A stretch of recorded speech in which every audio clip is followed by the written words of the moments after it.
I've got a little present for Matt. It's a poem. Just ice receding. Just ice receding. It's my Arctic poem. It's very short. I should think of a long title to go with it. Just on a follow-up from Matt, Cape Farewell has a poet resident program. So every year we commission a poet to work with us the whole year. And we also have a youth program of poetry. And to me, poets are brilliant because they're like, you know, when I grew up, it was the Dylans and the Cohens and all of those people. Right now, it's the poets who are being the articulators of our societies. So I love them. So great. Good going, Matt. Well done. And I'm going to do what Matt did. I'm going to start with the bigger picture. So Cape Farewell is, you know, I'm going to give you the big global picture of Cape Farewell. And then I'll end, I promise, with the incredibly particular. So that's the way we're going to go, all right? I mean, Cape Farewell is now 14 years old. It was I never imagined it to last 14 years. I started it from an artist's perspective, working with the climate scientists. 14 years ago, nobody knew about climate change. How do you get that whole thing going forward? I thought, right, okay, they need a different language to talk about this. I mean, they're talking about it in a language that won't get in the popular media. So let's try and put the creative sector, you know, the writers, the poets, the filmmakers, the painters, the sculptors, and embed them with the scientists to come up with a different language to talk about climate change. And nobody was talking about climate change then. So you kind of imagine that over 14 years, it's been an interesting journey. Something sort of about 6 years ago, we decided that actually everybody gets climate change, right? Well, maybe they do, but it's a kind of, I was at DEC the other day and they were going to go, who's the public listening to about climate change? You know, is it the scientists or is it the politicians? Who are they actually listening to? And I just thought, well, actually, it's just common sense. Most people now have got climate change as a reality, just by looking out of the window and kind of going, well, actually, no, something really weird is happening and it must be climate change. And common sense tells them. And that's what's informing them going forward. And I do think, I mean, you know, the stats say that 90% of the people in England accept that climate change is a reality and human beings are causing it. What they don't know is what the hell to do about it. How can you give them hope, vision of going forward? So about 6 years ago, we rechanged our thing and said, we're just going to deal with solutions. That's all we're going to do. We're going to talk about solutions. We're going to try and vision the future, and that's what we want to do. So this little journey is a bit like that. But first of all, we kind of like basics. This is a piece from the Arctic days. We're not really going to the Arctic anymore, but this is by Sunam Prasad, who's an architect. And an architect always asks, what's carbon dioxide? What does it look like? Why should we care? So what he tried to do was to map what 1 ton of carbon dioxide looked like. So if you kind of look at their atmosphere balloons, and you can imagine the cube of air that they delineate. That is 1 ton of carbon by volume of air that is there. Okay, so the only second bit of the information is that's how many tons of carbon dioxide we are collectively, globally putting into the atmosphere every year. I mean, 90 million tons of carbon dioxide that goes into the atmosphere every year, and there is absolutely no way to take that carbon dioxide out of the atmosphere unless Mother Nature does it. Nobody has invented any other way of doing it on any kind of decent scale. So you kind of go, no wonder we have a problem. No wonder this is serious. And the other part is, you know, we all think that the atmosphere is this huge thing that's up there and it's like, you know, it's 20, 25 miles.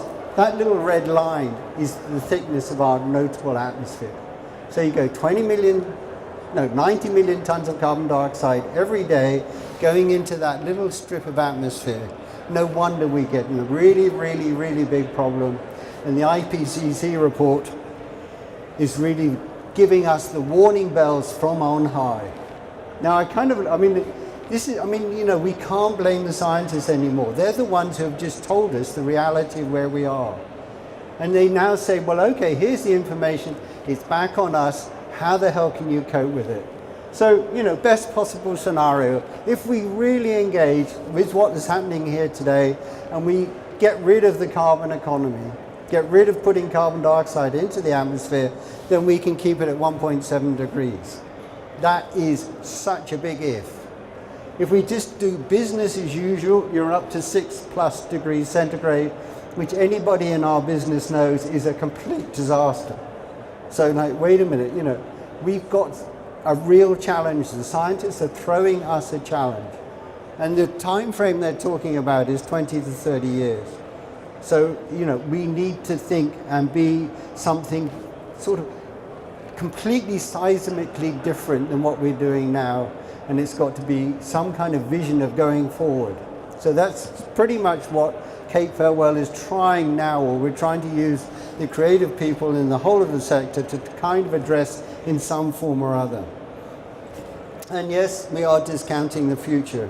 This is a piece of terminology that it's a projection we did in 2007, all right? And there was a piece of terminology used by the bankers. And they say, oh, you don't have to worry about the future, discount the future, because the system is so stable that it's not something to factor in. So 2008, the whole banking thing collapses. You can't discount the future. That's what we're talking about. So this is that little, when that, 20 years from now, that piece of ice will not be there anymore. So that transitory message passed on to that piece of ice is all of the indicativeness of kind of the messaging that we're trying to do. And then let's just look at, this is Ed Burtynsky, a wonderful photographer. This is the tar sands in Canada. Now, there's something wonderfully poetic about this picture. It's a complete rape of the kind of landscape that we know it. And if we're getting that desperate to get oil and carbon fuels out of our landscape, then, there is just the visual impact of the kind of intrusion that we're doing onto our planet to actually get the oil and the carbon fuel out of the soil anymore. The warning bell should just start really, really ringing loud. Now, I could show you a picture of the Gulf of Mexico and that kind of intrusion. I could show a picture of Nigeria, or I should show you a picture of just fracking close by. But the kind of aggressive attitude we're having to take to our planet in order to extract more and more carbon fuels is just getting so extreme. So just on that basis, we should change.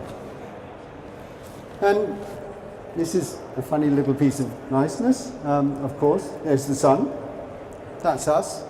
Kind of makes logical sense. I quite like it. It's just, we found that somebody sent this to us. But the important is, I don't know if you can read it, but there's a John Kerry quote, which actually he only made 4 weeks ago. And he's sort of saying energy policy is the solution to climate change. Maybe this isn't that complicated. If we can just change the way we generate energy, then actually that could be all of the solution. The only thing is that if we change the way our dependency on fossil fuels, it will change society. Completely. So we're sort of saying, this could be something very exciting. It will be a big move in terms of culture, but the ultimate aim is just to change how we generate energy. That would be the game shifter. This is a friend, Tom Rand. This is Canada. Same argument again, back to the tar sands.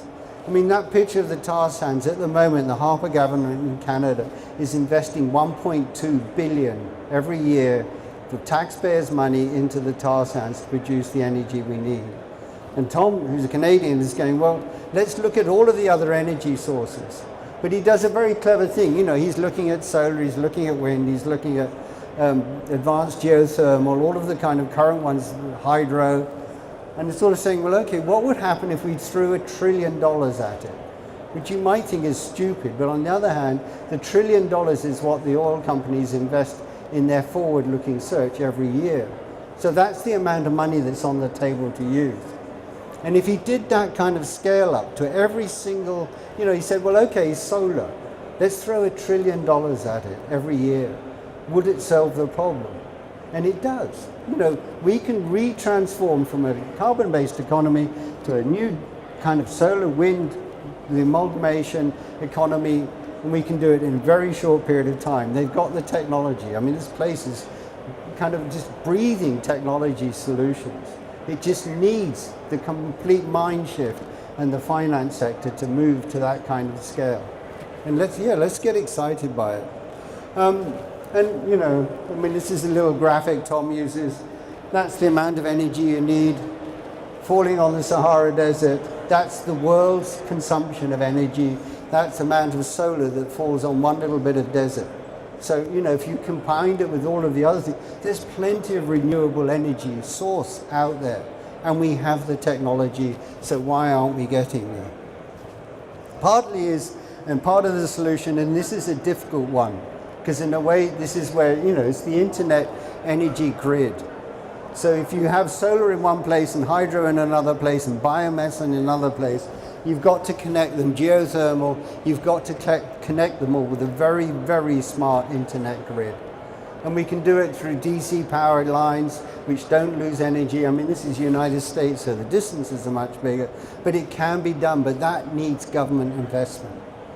You know, that's what we have to do in order to kind of get to this scale. And then all of the people working in this room can actually make it work just by connecting up to the, you know, to the grid, which actually becomes the kind of the power source. We've started using this word energy renaissance. You know, this is a great solar farm. This is an experimental outfit in Spain. Yes, we can make the energy go, but what we sort of said, we kind of thinking, well, okay, what would that mean? And when we use the word renaissance, you look at the 15th century, the 16th century, when the real renaissance happened. And any big cultural renaissance, whether it's that one or an earlier one, happened because there was a new kind of way of economy. I mean, the Italian one happened because they suddenly got trade. They could trade all over the Mediterranean. That brought money in. It completely changed the way the society operated. But the only thing we remember now is the cultural significance of the Renaissance period. We remember it through the cultural kind of the writing, the painting, everything that came out of it. But it was based on on an economic shift. So what's happening and going to happen right now here is that when we get rid of the carbon economy, we will shift to a different economy. And that will then generate a completely different way, the way we live. It will be a renaissance, and it will be very, very exciting. So, I mean, you know, this is already happening. This is a project we're working on, the Swansea Bay Tidal Lagoon. Now, Mark Sherrock, who actually kind of envisaged this, came to me about 4 or 5 years ago, and he realized that if you're going to build a big tidal lagoon right on the shoreline of Swansea, then it's not going to work unless you take the citizens, the people of Swansea, with you. You know, they're going to push back. They're going to go, why is somebody coming to do this on my doorstep? So that was a really important, significant. So he asked Kate, well, could we become the cultural partners of the lagoon? Well, yes, please. I mean, actually, and this thing I think was going to be so exciting. So we worked not only with the artistic community of Swansea, but also with the universities, to the science research people, to the actual fishing communities, to the local council, and said, what's in it for you? If we put this here, how can it benefit you, and where are the negatives? And everybody, you know, the science, I mean, this wall is something like 16 kilometers long. It's all built pretty much local. I think it's 90% local materials used to build it. It's quite a big event that is going to be dropped onto your doorstep.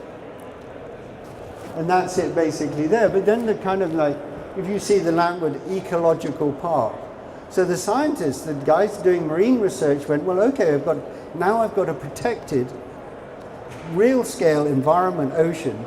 I can actually do a lot of the kind of scientific research that we want to do in place in a protected environment.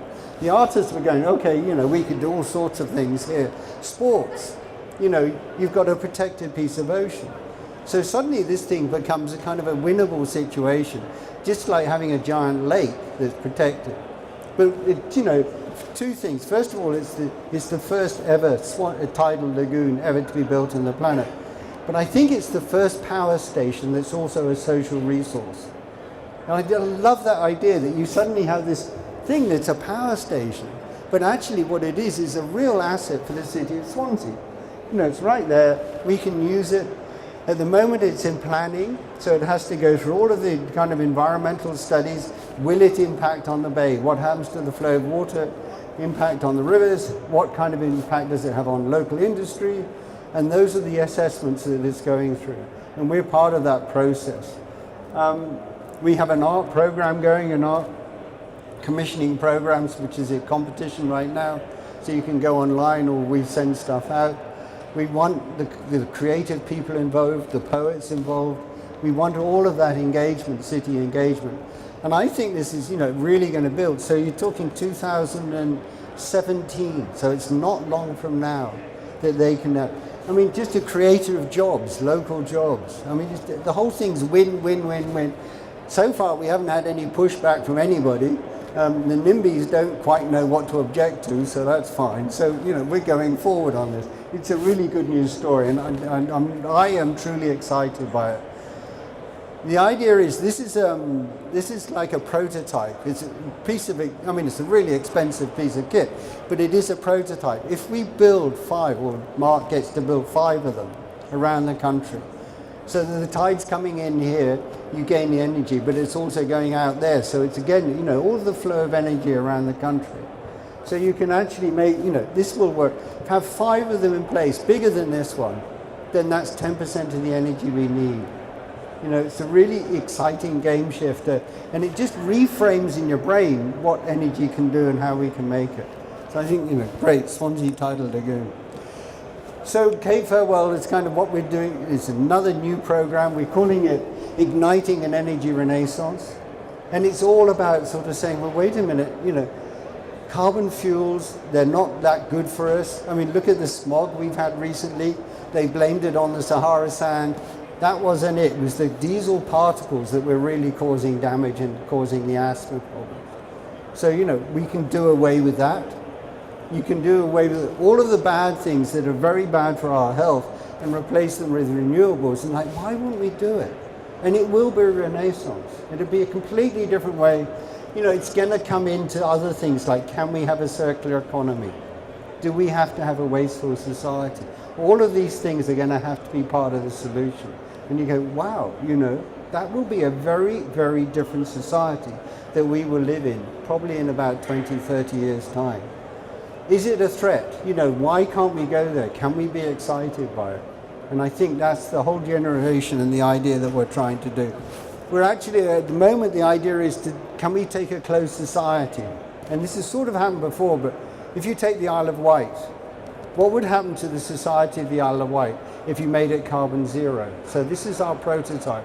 We're actually going to look, and it's not only can they generate their own energy, but actually can they become less wasteful so that they need half the energy in the first place?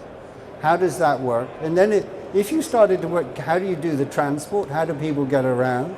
So we're going to look at the whole society, the social innovation, the social transformation of the Isle of Wight, and use it as a test case.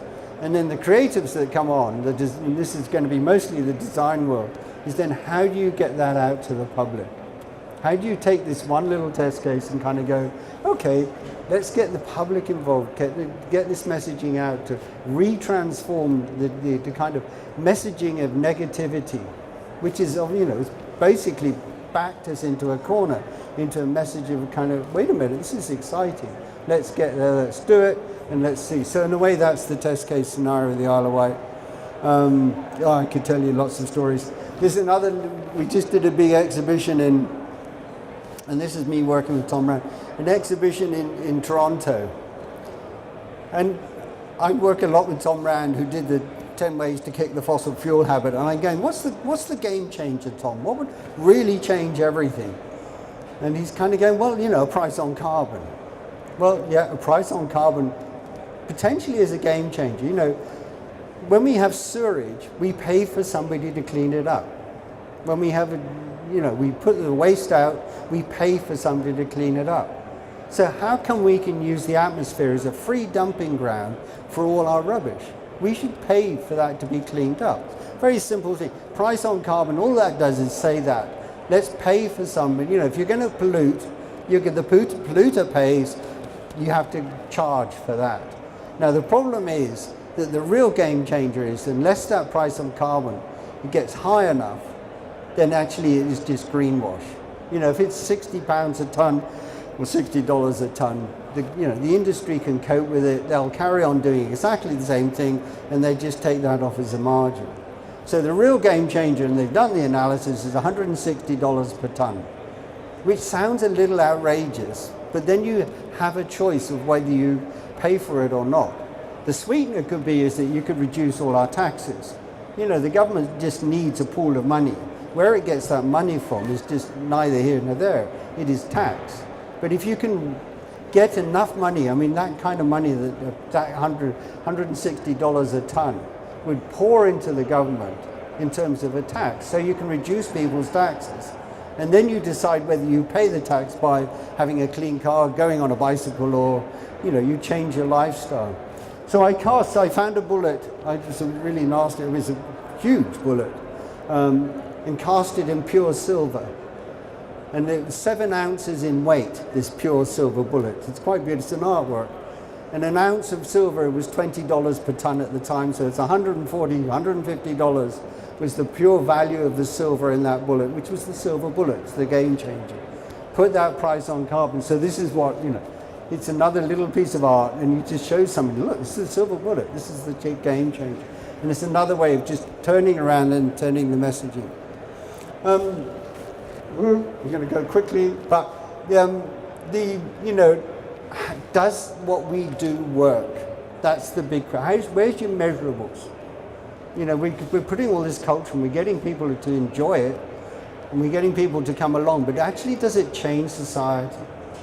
And I think that, you know, it's a big ask for an artist. Instead of saying to an artist, oh, we just want you to carry on your art practice, show something in an art gallery, great, wonderful, but actually can we use that creative energy to actually apply it? And that's all Cape Farewell does. We're not activists, we're not trying to preach, we're just trying to take the same kind of objectives and turn it into pure poetry, whether it's visual storytelling or somehow, and actually get people to think about the whole situation differently.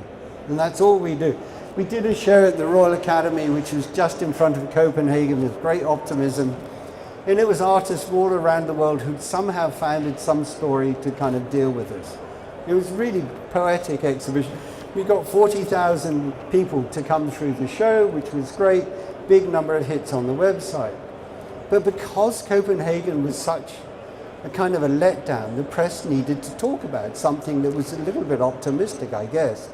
So the amount of press that we got, you know, we were talking, there was, you know, we changed, you know, because you have to measure it. Over 100 million people were reading the press about this exhibition and talking about this show. You know, the numbers were huge.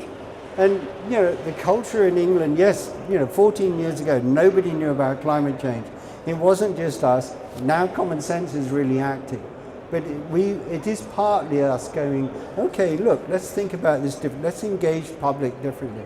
That big spread of a kind of cultural shift that we're trying to get for. And that's what we're trying to do. And just on, you know, just another measurable, Nature. I don't know if anybody's ever tried to publish anything in Nature. It goes through peer review. I love scientists, and I love that whole process of peer review. You can't, you know, there's been no published scientist who actually disagrees with climate change because it won't go through peer review. Because the peer review, the other scientists say, oh, but have you thought about this? Have you thought about that? So actually to get Nature to publish an article on culture, which actually I think was the first time they ever did it, that went through all of the measurables of peer review. It was a fascinating process. I loved it. And, you know, it's another measurable saying, well, actually, you know, that is a real way of engaging the public. And it's a real way of saying, it's a measurable saying, no, this is successful. It's a successful process. Yeah, okay, you know, one of the other outcomes, Ian McEwan comes up with us. For 2 years after he came up in the Arctic, he was going, David, I can't find a way of translating this into a novel. How do I take this information and make it into a story that is a novel? It's a huge challenge. I mean, Matt will kind of go and just reinforce this. How do you take such a thorny, awkward subject like climate change or a society moving forward and craft it into art that is not, it's not action-based, and you're not preaching at people? How do you actually make it into that kind of sense of poetry? So Ian, for 2 years, struggling, suddenly finds a key by working with some Nobel scientists and goes, light goes off, now I've got a story. Spends 3 years writing a book, 5 years of graft to try and come up with solar. And then it goes, Ian got something like 10 minutes on primetime television news to talk about climate change. Every scientist I knew was going, why don't they let me do it? Well, of course, it's Ian McEwan and he tells good stories. That's how important this book was. If some of you read it anyway, I don't know, it's misogynist. I think the main character is this kind of Nobel Prize winner who is such a misogynist, horrible human being in many ways. He tries, but he fails desperately. And you think, oh my God, what an idiot. And in a way, it's just a metaphor for all of us. I mean, what Ian was writing was, wait a minute, you're complaining against it, and he's exactly the same as all of us. That's what the idea is. So that kind of analogy worked in England, but it actually fell flat in the United States. And it's just like they don't do that kind of sense of humor. And I think Ian wrote this book in. They just didn't get it. They thought that he was just writing this horrible male character that was a failed human being. So I said, no, I thought I'd I'm bringing this back local. Just as another one, in Dorset, we've got a rural artist residency, and it's what we call slow art. It's like slow food, slow art. It takes, years for it to grow and for it to materialize. I so like this process. We're working with 3 farmers who have all gone organic. Well, one is organic for a long period of time. It has completely transformed the landscape in in Dorset. It is a very, very beautiful process. But what I've asked the artists to do, and some of them are quite famous land artists, is not to work with the landscape, but to work with the ideas of the farmers. And we did a public meeting last month in the village hall. 80 people turned up, all locals, and these farmers talking about what they do in their life and how they run their farms and what going organic is meaning to them, and how it's completely carbon circular. They're completely neutral farms. So they're not just talking about the good food they're producing. They're actually saying, no, wait a minute, this is a way of farming that actually doesn't throw tons of stuff into the atmosphere, which is bad. At the same time, the landscape changes and it makes it. So I'm asking the artists to actually, can you take that information and work with the farmers and work with that information, not just land art? So it's very beautiful, and there's artist and farmer just happily walking landscape, which they've done a lot of. So Chris Jury is a pretty well-known artist. He's sitting there. He's been working already for a year, still working with the farmers. One of the nice things is one of the farmers we're encouraging to write his autobiography. He's just retiring out of being a dairy herd farmer, and he's been in the business for 45 years being an organic farmer when it was so hard, and he's full of stories. So we're trying to get him to write his autobiography, which is a nice kind of spin-off from the whole process. He's up for it. He's just got to sell his dairy herd. So climate is about culture. It will mean that we will have a very different culture going forward, and it is very exciting. And that's the bit that energy will transform everything, but it is the culture that we're going towards and the renaissance that we're looking forward to. And it's exciting.